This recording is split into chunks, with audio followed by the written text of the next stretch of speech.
Case number 1. Neal Falls. On July 18, 2015, a 45-year-old man named Neal Falls pulled his Subaru Forester into a quiet neighborhood in Charleston, West Virginia. To any casual observer, he looked like a typical traveler passing through the state.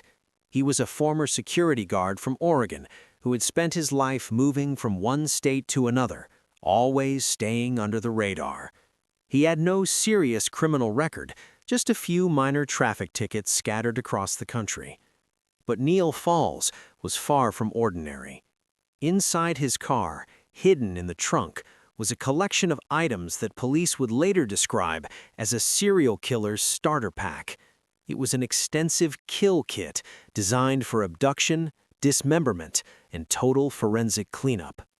The kit contained 2 sharp axes, a machete, a heavy-duty shovel, a sledgehammer, multiple bottles of bleach, several boxes of industrial-strength trash bags, a bulletproof vest, and 4 sets of handcuffs. Falls wasn't in Charleston for a vacation. He was there to hunt, and he had already selected his target. Falls had arranged a meeting through an online advertisement placed by a woman who worked as an escort. The woman, identified only as Heather to protect her identity, opened her front door expecting a routine client who had called her just minutes prior. Instead, she was met with a man who didn't say a single word of greeting. The moment the door cracked open, Falls pulled out a 9mm handgun and leveled it at her face. He stepped into her home, kicked the door shut, and asked a question that would chill any human being to the bone. Live or die?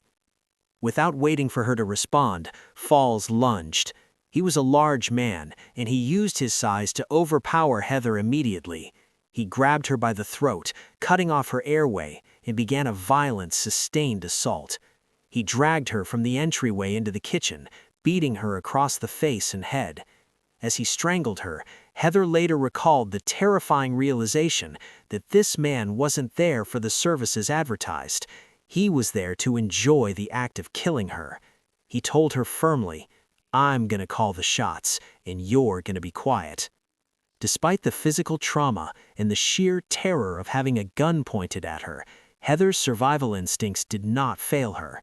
She was in a fight for her life, and she knew that if she didn't act, she would become just another missing person statistic. During the struggle on the kitchen floor, Heather's hand brushed against something leaning against the wall, a long-handled garden rake. In a desperate move, she grabbed the rake, hoping to use the handle to pry his hands off her neck or at least create some distance between them. This is where Neal Falls made the dumbest mistake of his long, dark career. He saw her reach for the rake, and perhaps thinking that a piece of plastic and wood was no match for him, he made a fatal tactical error. To get a better grip on Heather and to wrestle the rake out of her hands, Falls momentarily set his 9mm handgun down on the floor right next to them. He believed he had broken her spirit and that he was in total control of the environment. He was wrong. The moment the weight of the gun left his hand, Heather saw her only window of opportunity. As Falls focused his strength on snapping the rake, Heather lunged for the firearm. She grabbed the pistol, turned it toward the man looming over her, and fired a single shot over her shoulder without even looking. The bullet struck Neal Falls directly in the head. He collapsed instantly, dying on the kitchen floor of the very house he had entered to commit a murder. Bleeding from deep gashes on her face and suffering from a separated shoulder and broken vertebrae, Heather didn't stop to see if he was still alive. She ran out of the house and flagged down a neighbor who called 911. When the Charleston Police Department arrived, they found a scene that looked like a standard self-defense shooting. However, the true horror began to unfold when they looked into the dead man's Subaru. The discovery of the kill kit shifted the investigation from a local assault to a national FBI inquiry. Detectives realized that Neal Falls wasn't a first-time offender. He was a highly organized predator who had likely been active for decades. Inside his pocket, they found a handwritten list. It wasn't a grocery list or a set of directions. It contained the names, ages, and phone numbers of 10 other women across West Virginia and San Diego. All of them were vulnerable women working in the same industry as Heather. The FBI began tracing Fall's history and discovered a trail of disappearances that followed him across the country. Between 2003 and 2007, Falls had lived in Henderson, Nevada. During that exact window of time, several women had vanished from the Las Vegas area. 3 of those women were later found dismembered in the desert, their remains wrapped in plastic bags almost identical to the ones found in Fall's trunk. The investigation then moved to Chillicothe, Ohio, just 2 hours away from where Falls was killed. The town had been plagued by a series of mysterious disappearances of women.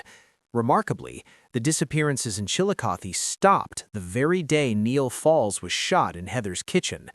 While no forensic evidence has yet linked him to every single one of those cases, the circumstantial evidence is overwhelming. He was a man who moved frequently, avoided a paper trail, and possessed the tools and the temperament of a serial killer. What makes this case a prime example of a dumb killer is the sheer arrogance Neal Falls displayed in his final moments. He had spent years, perhaps decades, perfecting the art of the hunt. He had eluded police in 21 different states and survived dozens of police encounters without ever being caught for his violent crimes. Yet, in the end, he was defeated because he underestimated his victim. He assumed that because Heather was a woman in a vulnerable position, she would be easy to dominate. He assumed that by putting his weapon down for just 3 seconds, he could still win the fight. That 3-second mistake cost him his life and saved the lives of the 10 women on his list. Heather, the woman who ended his spree, later told reporters that she had fought men her whole life and she wasn't about to let this one be the last. Her bravery didn't just save herself, it potentially closed a chapter on cold cases across multiple states. Neal Falls entered that home as a predator who believed he was calling the shots. He left it as a corpse on a kitchen floor, undone by a garden rake in the unbreakable will of a woman who refused to die. In the end, the very gun he brought to the house was the tool used to ensure he would never hurt another soul again. Case number 2, Bruce Lindahl. For nearly a decade, the suburbs of Chicago were haunted by a shadow that the police couldn't quite catch. From 1974 to 1981, women and girls were vanishing or turning up dead in shallow graves and rivers. The man behind this wave of terror was Bruce Lindahl, a predator who hid in plain sight. He was a smooth talker, a man who could blend into a crowd and manipulate those around him.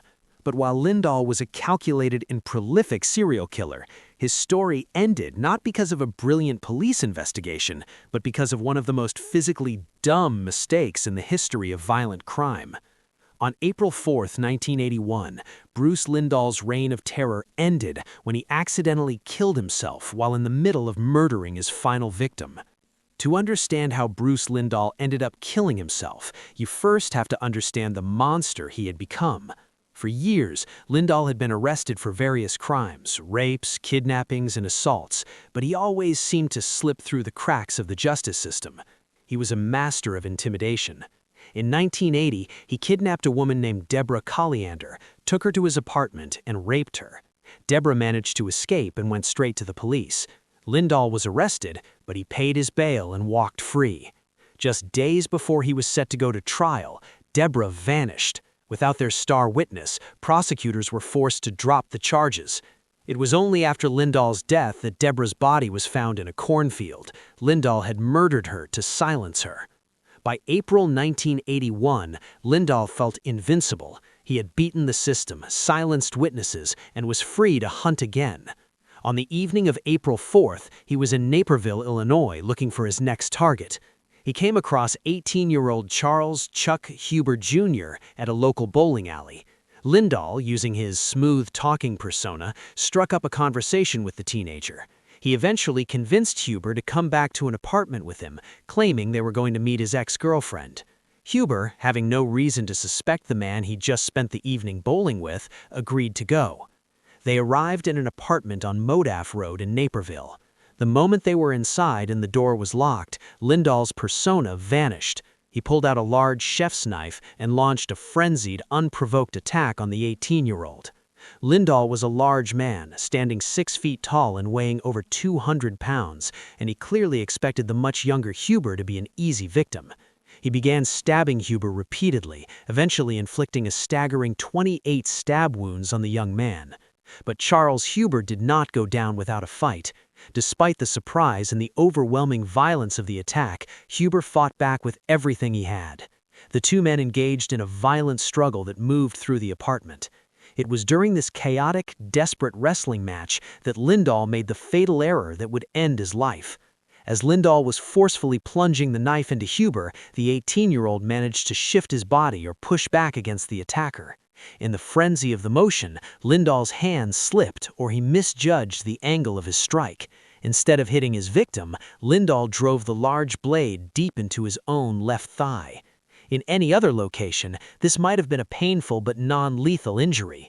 However, Lindahl's aim was tragically, or perhaps poetically, perfect.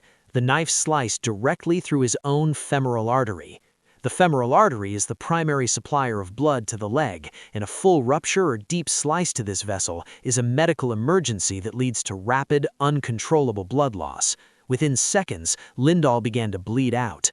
The scene that police discovered later that night was gruesome and bizarre. They found the bodies of both men in the apartment. Charles Huber had died from the 28 stab wounds inflicted by Lindahl, but Bruce Lindahl was lying right on top of him, also dead.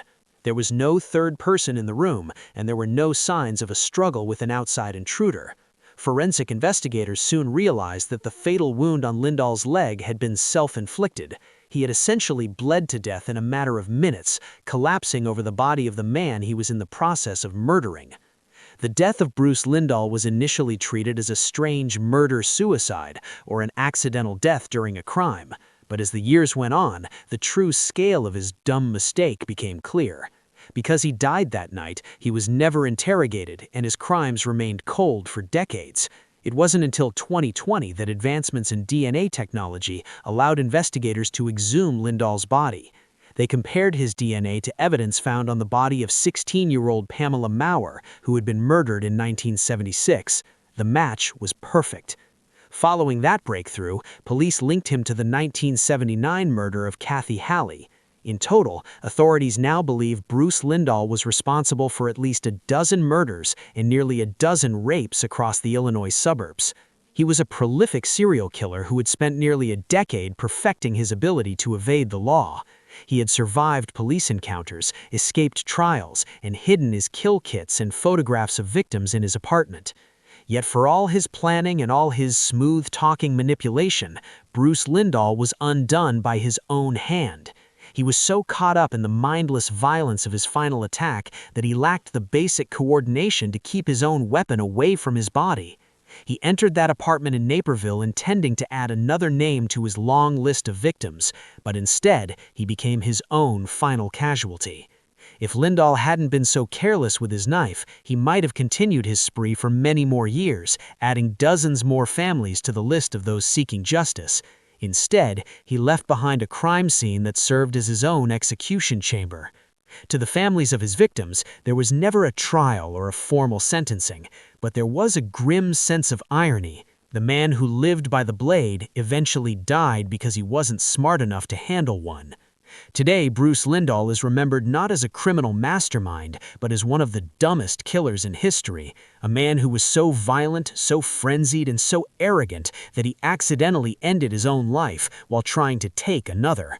His death saved countless future victims, ending a decade of darkness in the Chicago suburbs with one final self-inflicted blow. Before we move on to the next case, if you're a fan of hard-hitting true crime and stories where the predator becomes the prey, make sure to hit the subscribe button if you're new to the channel. We dive into these real-life crime cases every single week, and hitting that like button is the best way to support the research that goes into these scripts. Case number 3. Edward Dalton Haffey. On the evening of September 6, 2006, 51-year-old Susan Kuhnhausen was walking toward her home in a quiet, tree-lined neighborhood in Portland, Oregon. She had just finished a grueling shift as an emergency room nurse. In the ER, Susan was used to seeing the worst moments of people's lives. She was a woman trained to stay calm when everyone else was panicking, a skill that requires a unique brand of mental toughness. As she approached her front door, she was looking forward to nothing more than a quiet evening. She had no idea that inside her house, a professional predator was crouched in the shadows, waiting to end her life. The intruder was 59-year-old Edward Dalton Haffey. To the outside world, Haffey was a drifter and a career criminal. But in the underworld, he was a man who could be hired to solve problems. He wasn't a random burglar looking for a quick score. He was a hitman with a very specific contract. He had been hired by Susan's estranged husband, Michael Kuhnhausen. The couple was in the middle of a bitter divorce, and Michael, a former adult education teacher, was spiraling. He didn't want to lose his assets or his standing, and he decided that paying $50,000 to have his wife murdered was a better option than a legal settlement. Haffey was no amateur. He had a violent criminal history, including a 1994 conviction for conspiracy to commit murder against another woman. He knew how to stalk a target, and he knew how to use fear to paralyze his victims. Michael had provided Haffey with the security codes to the house, allowing him to enter silently. Haffey didn't just break in, he set the stage. He closed the curtains to ensure no neighbors could see what was about to happen, and waited in the darkness of the bedroom, armed with a heavy-duty claw hammer. When Susan walked into her bedroom and noticed the closed curtains, her internal alarm bells went off. In the ER, she had learned to trust her gut. Before she could even reach for a light switch, Haffey lunged from the corner. He swung the hammer with full force, striking Susan directly on her left temple.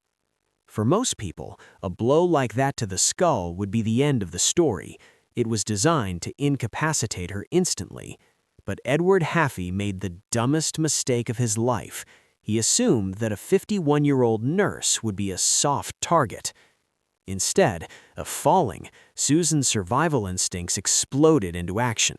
Despite the blood pouring from her head, she didn't scream for help or beg for her life. She charged. She tackled Haffey with the strength of a woman who was fighting for every breath.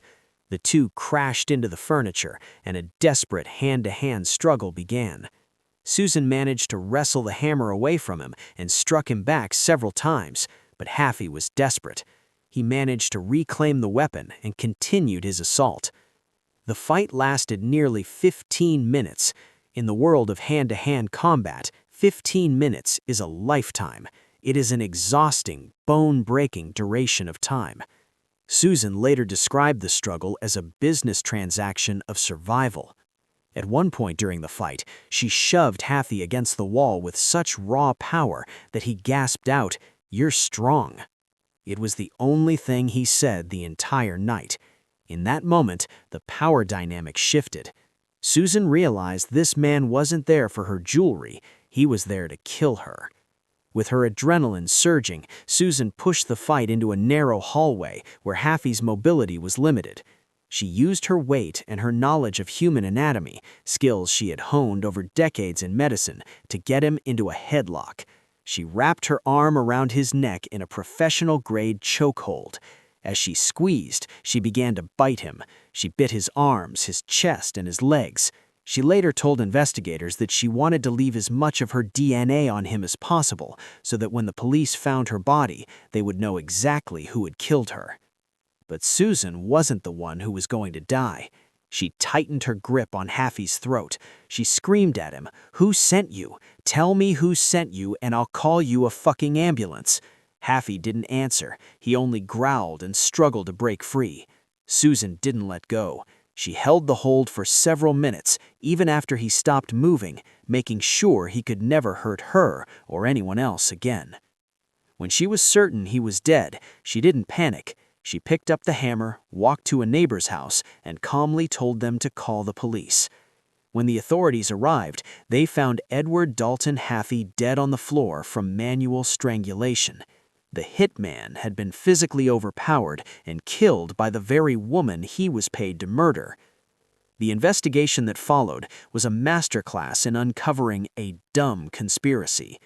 Inside Haffey's backpack, which was still in the house, police found a day planner. On the page for September 6th, the day of the attack, Haffey had written, "Call Mike," followed by Michael Kuhnhausen's phone number. They also found evidence that Haffey and Michael had worked together at an adult video store. Michael was so arrogant that he believed his professional hitman couldn't possibly fail, so he didn't even bother to use a burner phone or hide the paper trail. When the police informed Michael that there had been an incident at his house, he reportedly asked if Susan was okay. When they told him Susan was alive and the intruder was dead, Michael's world collapsed. He was eventually sentenced to 10 years in prison for solicitation of murder. He died in custody in 2017, never having regained his freedom. This case remains one of the most famous examples of a victim who refused to play her part. Edward Haffey entered that house thinking he was the predator. He was a seasoned, violent criminal who thought a hammer and the element of surprise were enough to defeat a middle-aged nurse. He was wrong. He was outworked, outfought, and ultimately finished by a woman who chose to live.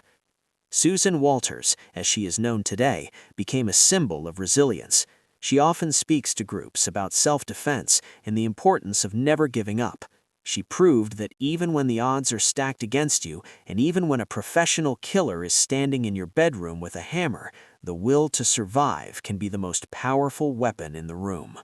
After Susan killed the hitman, Edward Haffey, the police found a backpack Haffey had left in the house. Inside was a day planner with a note that said, "Call Mike," right next to Michael Kuhnhausen's phone number. They also found out that Michael had paid Haffey $50,000 to carry out the hit. In 2007, Michael Kuhnhausen pleaded guilty to solicitation of murder. During the sentencing, Susan, who had changed her name to Susan Walters, stood in court and showed him photos of her bloodied, bruised face, famously asking him, "Do I look okay?" He was sentenced to 10 years in prison. Michael never made it out of prison. In 2017, just 3 months before he was scheduled to be released, he died from cancer while still in custody. Susan later said she felt a sense of relief when he passed, as she no longer had to fear what he might do once he was free. Case number 4. Dean Corll. In the early 1970s, the Houston Heights neighborhood in Texas was a place where families felt safe letting their children play outside until dark. However, between 1970 and 1973, a terrifying pattern began to emerge. Dozens of teenage boys were vanishing without a trace. These were the Lost Boys of Houston, and the man responsible for their disappearance was someone the community trusted. His name was Dean Corll, an electrician and former candy factory worker known to the local kids as the Candy Man. He earned this nickname by handing out free sweets and allowing neighborhood boys to hang out at his family's candy shop. But beneath this friendly persona, Corll was the most prolific serial killer in American history at that time. Dean Corll did not act alone. He used a predatory system of grooming to turn local teenagers into his accomplices. He first ensnared David Brooks and later 17-year-old Elmer Wayne Henley. Corll would pay these boys $200 for every recruit they brought to his home, money that was life-changing for teenagers from struggling families. Henley and Brooks would lure their own friends and neighbors to Corll's apartment under the promise of a party, only to have them trapped, tortured, and murdered. For 3 years, Corll believed he was untouchable. He had successfully manipulated his accomplices and outsmarted a police force that frequently dismissed the missing boys as simple runaways. The end of Dean Corll's reign of terror came on August 8, 1973, at his home in Pasadena, Texas. The night before, Elmer Wayne Henley had brought over 2 friends, a teenage boy named Timothy Curley and a girl named Rhonda Williams. It was supposed to be a night of hanging out and huffing acrylic paint, a common habit for the group. However, while the two guests were unconscious from the fumes, Corll took control of the situation. He bound the teenagers to a custom-made torture board he kept in his bedroom. When Henley woke up the next morning, he found himself facing a nightmare. Corll was in a state of high-intensity rage. He had Timothy and Rhonda tied up and was preparing to begin a torture session. But this time, something was different. Corll wasn't just targeting strangers, he was targeting Henley's friends. Corll looked at Henley and told him that since he had brought a girl into the house, someone who wasn't part of Corll's usual profile, they were all going to have to die. Corll threatened Henley, telling him that he was now a liability and that he would be the first to go. This was the dumbest mistake Dean Corll ever made. Throughout their relationship, Corll had trained Henley to be a killer. He had taught the boy how to handle weapons and had even instructed him on how to shoot to kill, telling him repeatedly to keep shooting until the target is down. Corll believed he had broken Henley's will and that the boy was a submissive apprentice who would never turn on his master. He was so confident in his dominance that he took his eyes off Henley to focus on the two bound victims. In a momentary lapse of focus, Corll laid his .22 caliber pistol down on a nearby table while he adjusted the restraints on Timothy and Rhonda. Sensing this was his only chance to survive, Henley lunged for the weapon. He grabbed the pistol and pointed it at the man who had groomed him into a monster. Corll, realizing he had lost control, didn't back down. Instead of trying to de-escalate or flee, he lunged at Henley, perhaps believing the teenager wouldn't have the nerve to pull the trigger. He was wrong. Henley followed Corll's own training perfectly. He fired the first shot, hitting him in the chest. As Corll continued to move towards him, he fired 5 more times, hitting him in the back and lungs. The Candyman collapsed on his own floor, killed by the very mechanism of violence he had spent years teaching to his apprentice.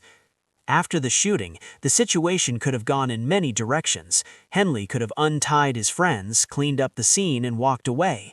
Instead, he made a decision that would lead to the discovery of the Houston mass murders.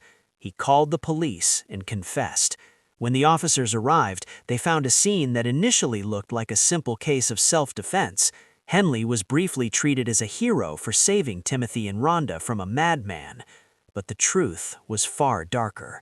During his interrogation, Henley's conscience broke. He told the detectives, "I killed Dean, but there are more."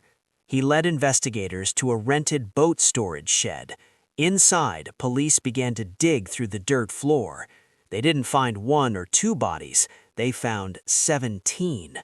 Over the next several days, Henley and Brooks led police to other sites across Texas, including Lake Sam Rayburn and High Island Beach. In total, 28 bodies were recovered, most of them teenage boys who had been missing for years. The investigation revealed that Corll had been living a double life of extreme sadism.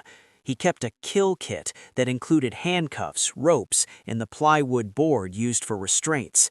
He had used his status as a nice guy in the neighborhood to prey on the most vulnerable. However, his downfall was a direct result of his own arrogance. He believed he could master the art of manipulation and accused a young man he had trained to be a killer without facing the consequences. By bringing the violence too close to his personal life and then leaving his weapon within reach, Corll effectively signed his own death warrant. Dean Corll's death at the age of 33 ended one of the darkest chapters in Texas history. He was never tried for his crimes because he died on that kitchen floor. Elmer Wayne Henley and David Brooks, however, were both sentenced to life in prison for their roles as accomplices. Brooks died in prison in 2020, while Henley remains incarcerated, frequently participating in interviews to discuss the grooming process Corll used to turn children into killers. The story of the Candyman is a reminder that the most dangerous predators are often the ones who appear the most helpful. Dean Corll was a man who thought he had mastered the art of manipulation, but in the end, he was undone by the very boy he thought he owned. He entered his final day as a master of life and death, and he ended it as another name on a long list of criminals who were eventually taken down by their own mistakes. Case number 5. Wayne Nathan Nance. For over a decade, the city of Missoula, Montana, lived in the shadow of an unidentified predator. Starting in the early 1970s, people began to disappear, and bodies were discovered in the deep woods of the Treasure State. The killer was methodical and left almost no evidence behind. He was a local man, someone who knew the back roads and the people of Missoula perfectly. His name was Wayne Nathan Nance. By day, Nance was a delivery driver for a local furniture store, a job that gave him the perfect excuse to scout the inside of people's homes. He was a helpful neighbor and a familiar face, but by night, he was a serial killer who targeted men, women, and couples alike. Wayne Nance was a man of high intelligence and low empathy. He had spent years refining his hunting process. He didn't just break into homes, he learned the schedules of his victims. He knew when they slept, when they worked, and who lived alone. Because he worked in furniture delivery, he was often invited into the very homes he would later invade.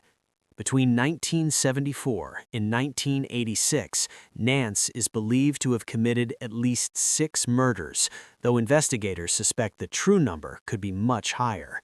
He was so effective at covering his tracks that for 12 years, the police didn't even have him on their radar as a suspect.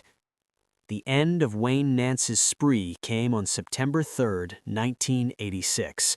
Nance had set his sights on a new target, Doug and Chris Wells. Doug was a coworker of Nance's at the furniture store, and Nance had been to their home on several occasions. He knew the layout of the house, and he knew the couple trusted him.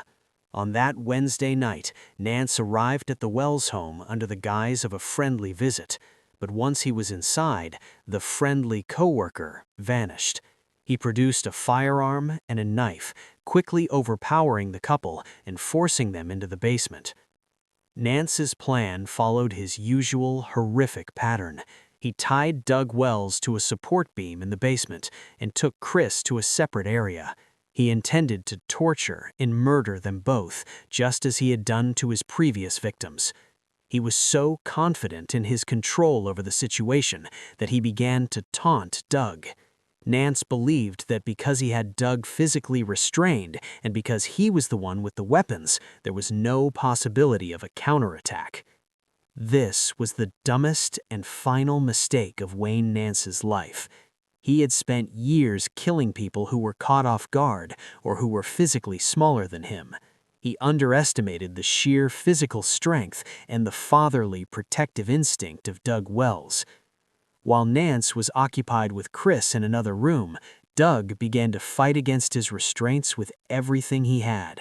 He didn't just pull at the ropes, he used his adrenaline-fueled strength to literally rip the support beam loose or shift his body enough to gain leverage.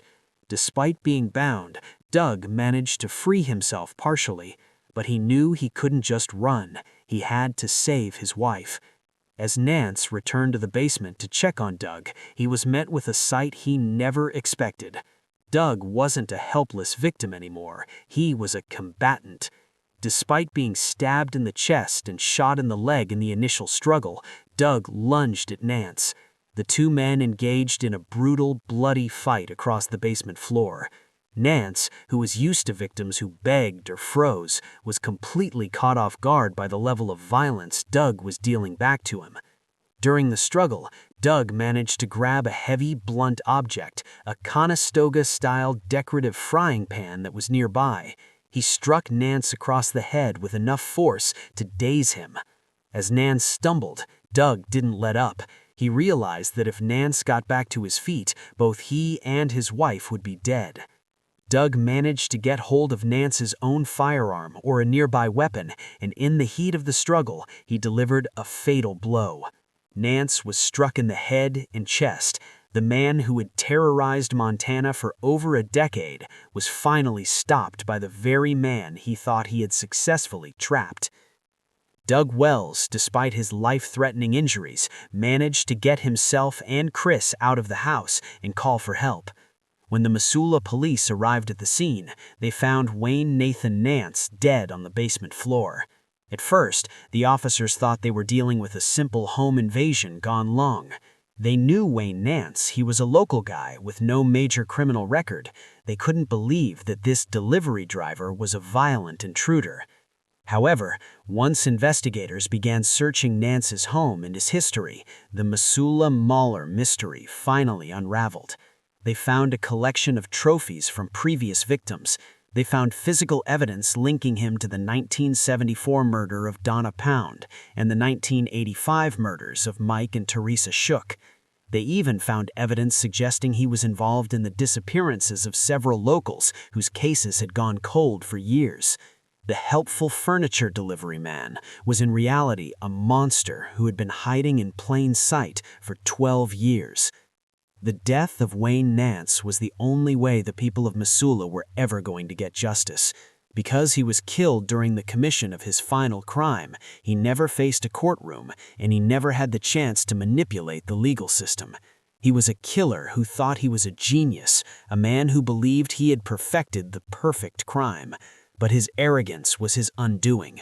He assumed that a tied-up victim was a defeated victim. He failed to account for the fact that a human being with everything to lose will fight with a level of power that no predator can prepare for. Wayne Nance entered the Wells home believing he was the master of their fate. He left it as a corpse, and his death allowed the police to close dozens of files that had haunted the community for a generation. Doug Wells was hailed as a hero, a man who did what the entire Montana law enforcement system couldn't do for a decade. He stopped the Missoula Mauler. This concludes the final case of the series. Each of these killers shared a common trait, a belief that they were smarter, stronger, and more in control than the people they targeted. In every instance, that belief turned out to be their fatal flaw. They didn't just lose their lives, they lost to the very people they thought were easy targets. Each of the 5 cases we covered today shares a singular, chilling thread. These weren't just random acts of violence, they were the results of predators who believed they were the smartest people in the room. From Neal Falls and his kill kit to Wayne Nance in his decade of eluding the police, these men operated under the delusion that their victims were merely objects, tools to be used and discarded. But as we've seen, the dumbest mistake a killer can make is forgetting that a human being, when pushed into a corner, becomes the most dangerous opponent on Earth. Whether it was a garden rake, a kitchen knife, or a professional-grade chokehold, these victims didn't just survive, they became the judge, jury, and executioner for the monsters who entered their homes. These stories serve as a grim reminder that no matter how much a criminal plans, how many weapons they carry, or how much experience they have, they can never fully account for the unbreakable will to live. These 5 killers entered their final days believing they were in total control. They died realizing they were completely wrong. In the end, their names are now footnotes in the stories of the people who defeated them. The Candyman, the Missoula Mauler, and the Hitman didn't leave behind a legacy of fear. They left behind a lesson on the power of fighting back. Thanks for watching case number 1 through 5 of the dumbest killers who were ended by their victims. If you found these stories of survival and justice as incredible as I did, make sure to hit the like button. It helps the channel reach more people and ensures these stories of resilience get told. Also, if you haven't already, hit subscribe and turn on the notification bell. We have more cases like this coming every week, and you won't want to miss the next deep dive into the stories the criminals thought they could hide. Thanks for watching, and stay safe.